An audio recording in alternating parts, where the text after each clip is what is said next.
ฮะบอสตัวตังค่ะมืดแล้ววะ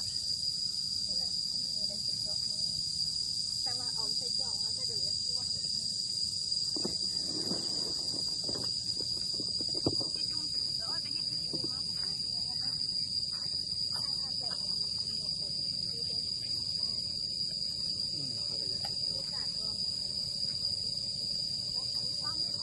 เอาเบียร์ยังวะ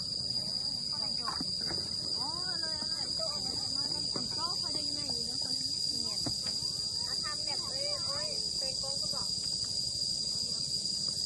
เขาต้องเรียกแบบตกก็ไม่ใช่ไทยวิดีโออยู่อ่ะให้ตรงให้สวยตลอด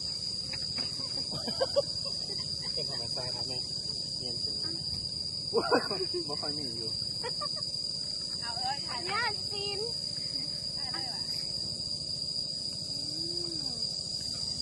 ไฮนิเกนไรโฆษณาเลยนะต้องไฮนิเกน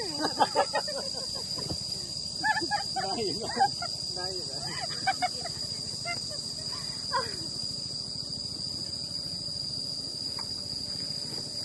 ไม่ยอมหนีจากกล้องเลยกินก็ไม่ยืนกินก็ไม่จริงนะกล้องเลยเงียบกับนะกล้องอันนี้ของเนี่ยกินตื่นเมาเลยนะมาอยู่นะกล้องจะเมา